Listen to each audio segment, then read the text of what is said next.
All right, let's get to our quotes of the day from the universe and from Abraham.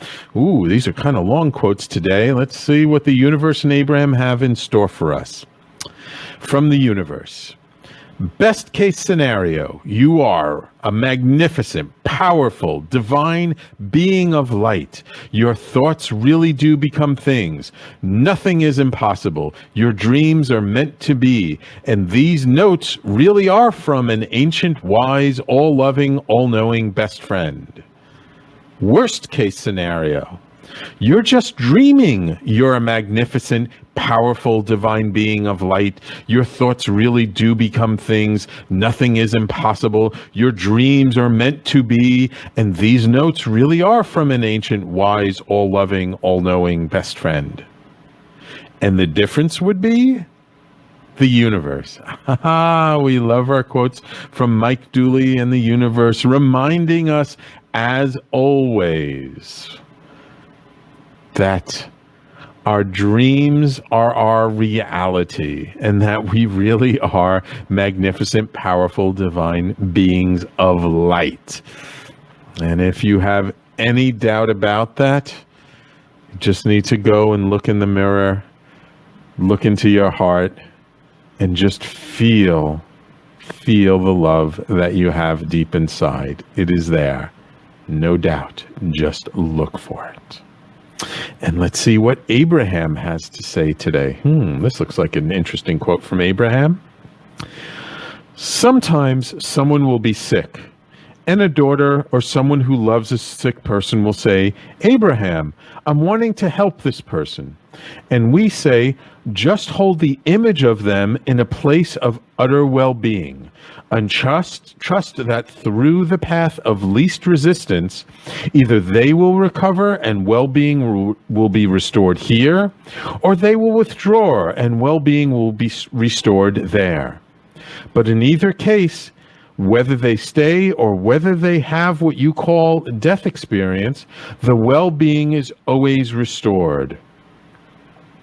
Whether it is someone who has just been bipping along in physical experience, who has been meditating, who knows the sweetness of connection on a day-to-day basis, and who says, this life experience has been so wonderful, and I think I will now turn my attention to another aspect of my life experience, closes their eyes as they put themselves to bed, make the transition, and they are discovered as having made their transition in the night. Or whether they have some violent experience where at the gun of an enemy or at the gun of someone violent or a car crash, they make their transition. They make their transition. Ultimately, it is still the same experience. Abraham. Very interesting quote from Abraham today, all about sort of this idea of sickness and wellness and transitioning. And, we have a tendency to judge that transitioning from this physical life to the next, that there's a better way to do it or not to do it.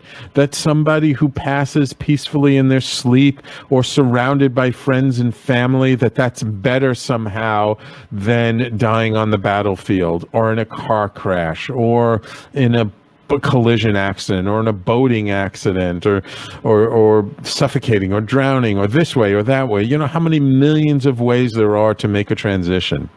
And we tend to judge that as being good or bad or better or worse.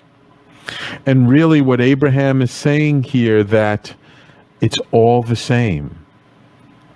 And that ultimately when we're not well and we all want to help this person, we want them to get better, and really all our job is, all we need to do is to just hold this vision of them being well. And then it's really up to that individual, because we don't really know that person's path. We don't really know what they want or what's best for them. I remember, back 6 years ago when I first took over the wellness center here, and I took it over from Giorgio, who was a very devout Buddhist who became a Buddhist monk.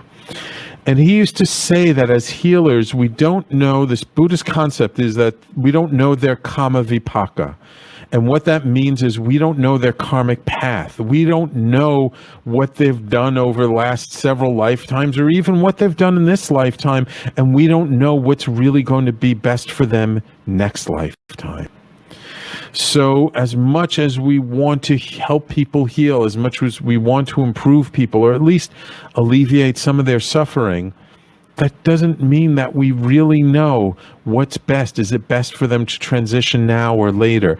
Yes, we would rather keep the person around because we love them and we like them and we don't want to see them transition. But that's really for ourselves. And this, quote really kind of touches my heart a little bit, because my wife and I recently lost someone who is very precious to us. My wife actually this weekend is going down to Florida for her funeral. And dear Louise, she was a small woman, but her stature was enormous in her love for people. And Louise, my wife, had met her. She was in her first English class that she taught in China, where her and her husband were volunteering for the UN. And she was the woman who sponsored my wife to come here from China. And if it was not for this woman, my wife and I would not have been married for 13 years. And who knows, if it wasn't for that, would we have the wellness center today? I don't know. Probably not. Probably doing something different. And this woman, she was an amazing woman. And anybody who knew her loved her, because Louise was so full of love for people. And although, she transitioned at 89 years young last week, and although we would have loved to have kept her around 5, 10, even one more year, even one more month, how are we to judge what her kama vipaka is? How are we to know what's best for her soul, what's best for her development and her growth as a being of light? So for me, I dedicate this show to Louise, the dearest, brightest star in the night sky tonight. And my wife will be celebrating her life this weekend. So 2 very thoughtful, very wonderful quotes of the day from the universe and from Abraham.